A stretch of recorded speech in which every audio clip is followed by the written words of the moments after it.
رب کی پکار پر لبیک کہو، تمہارے ذمے ہے اس دین کے غلبے کی جد و جہد۔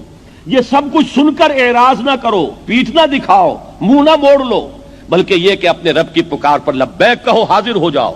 وہ جو فیض نے کہا تھا وہ انداز ہمارے اندر پیدا ہو کہ واپس نہیں پھیرا کوئی فرمان جنوں کا، تنہا نہیں لوٹی کبھی آواز جرس کی۔ جب بھی کال آف ڈیوٹی آئی ہے ہم حاضر ہو گئے ہیں۔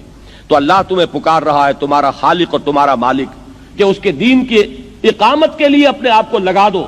تو آپ کہاں جا رہے ہو؟ استجیبوا لربکم من قبل ان یاتی یوم لا مرد له من اللہ، اپنے رب کی اس پکار پر لبیک کہو اس سے پہلے کہ وہ دن آ جائے کہ پھر جس کو لوٹانے والا کوئی نہیں ہوگا۔ جب وہ گھڑی آ جائے گی موت کی، اس کے بعد کوئی نہیں ہے کہ جو آپ کو اس سے ایک دن کے لیے بھی مزید مہلت لے کر دے دے۔ وہ دن جب آئے گا تو کوئی ٹالنے والا نہ ہوگا۔ اس سے پہلے اپنے رب کی اس پکار پر لبیک کہو۔ اب جب کوئی شخص یہ طے کر لیتا ہے تو اب سمجھنے کی بات ہے کہ اس کے لیے کیا لازمی اوصاف ہیں اس جد و جہد کے لیے۔ ان میں اب آپ نوٹ کیجئے گا کہ یہاں کی ترتیب اب اپنی ترتیب ہے۔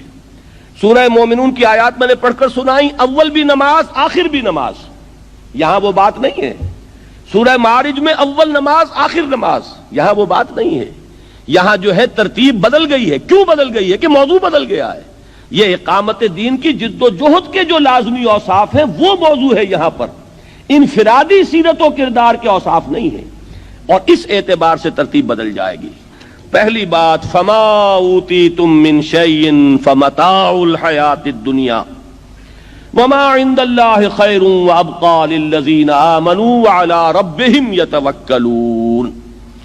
پہلی چیز اس میں وہ بیان ہو رہی ہے جو ایمان کا ایک خاص خلاصہ ہے، لب لباب، لیکن اس کا وہ جوہر جو اقامت دین کی جد و جہد کے لیے ضروری ہے، وہ کیا ہے؟ اس بات کا دل پر پورے طور پر نقش ہو جانا کہ اس دنیا میں جو کچھ بھی کسی کو ملا ہے وہ سوائے دنیا کے ساز و سامان کے اور کوئی اس کی حقیقت نہیں، برتنے کی چیز ہے، استعمال کی چیز ہے۔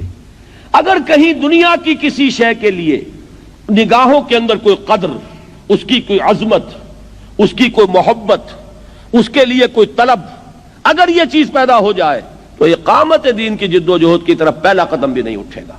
گاڑی نوک کرے گی، چلنا چاہیں گے آپ جو ہے گیس دے رہے ہیں، گاڑی نہیں چلے گی، اس لیے کہ جب تک ایک انسان کی کیفیت یہ نہ ہو جائے، جس کو کہ ایک حدیث میں کہا گیا ہے کہ دنیا و ما فیہا مچھر کے پر کے برابر نظر آئے۔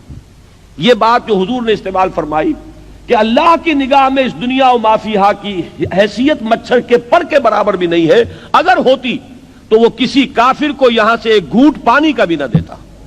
یہاں کافر ہیں اور دنیا میں عیش کر رہے ہیں، مزے کر رہے ہیں، ساز و سامان ہیں، لمبی لمبی کاریں ہیں، مشرکین ہیں، اللہ کے باغی ہیں، اللہ کو گالیاں دینے والے ہیں، شریعت کا مذاق اڑانے والے ہیں، استہزاء کرنے والے ہیں، سنت کا مذاق اڑانے والے ہیں۔ دنیا میں ان کے لیے ریل پیل ہے، ساز و سامان ہے، کوٹھیاں ہیں، کاریں ہیں، کیا نہیں ہے۔ معلوم یہ ہوا کہ اللہ کا، اگر یا تو یوں کہیے کہ اللہ کو ان سے پیار ہے، ان سے محبت ہے، اللہ نے اتنی قیمتی چیزیں ان کو دے دی ہیں۔ اللہ کہتا ہے کہ میری نگاہ میں تو ان کی مچھر کے پر کے برابر وقت نہیں ہے، میں نے یہ سب کچھ اس لیے دے دیا ہے، یہ سب کاٹ کباڑ ہے، اس کے سوا کچھ نہیں۔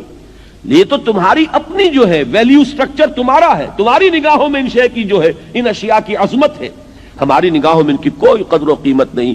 ہماری نگاہ میں قدر و قیمت آخرت کی ہے۔ اور جب تک ایک بندہ مومن کا اپنا سوچنے کا انداز بالکل اس خدائی جو ہے ایک معیار اس کے ساتھ بالکل مکمل نہ ہو، لیکن ہم آہنگ تو ہو جائے، اس کے ساتھ اس کے ایک ہم آہنگی کی کیفیت پیدا ہو جائے، اگر یہ نہیں ہوگا تو اقامت دین کی جد و جہد میں انسان سمجھے گا کہ میں لگا ہوا ہوں، ساری کوشش ہو رہی ہوگی اپنے مال بڑھانے کی، اپنے ساز و سامان میں اضافے کی، اپنے سٹیٹس کو بڑھانے کی، اپنے دنیا کی بیلونگنگز کے اندر اضافہ کرنے کی، اپنی کار کو لمبے سے لمبا کرنے کی۔ صرف یہ ہے کہ جسے آپ ایک کہتے ہیں کہ ایک بائی پروڈکٹ ہے، سائیڈ ایشو ہے، ایک ہابی ہے، ایک دلچسپی ہے، اس کے درجے میں دین کا کوئی کام کر کے آدمی اپنے آپ کو دھوکہ دے رہا ہوتا ہے کہ میں دین کا کام کر رہا ہوں۔ جب تک یہ شکل نہ ہو، دیکھیے اس میں وہ انتہا نہ آ جائے، رہبانیت اسلام میں نہیں ہے، یہ ہر شخص کے اپنے اندر اپنے دل میں جھانکنے کی بات ہے کہ آیا فی الواقع میرے دل میں ان چیزوں کی کوئی قدر ہے یا نہیں، استعمال کرنے میں کوئی حرج نہیں، فمتاع الحیات الدنیا، اس متاع الحیات دنیا کے الفاظ میں بھی وہ بات موجود ہے کہ یہ بات نہیں ہے کہ استعمال نہ کرو. کسی شخص کو اگر اللہ تعالیٰ نے کار دی ہے اور وہ اس کام اس کے ذریعے سے زیادہ کر سکتا ہے، کوئی حرج نہیں. لیکن اگر کار کی عظمت اور کار کی محبت دل میں آ گئی تو انسان مارا گیا، پھر وہ اس جد و جہد کے کام کا نہیں رہا، اس کے اعتبار سے نکما ہو گیا.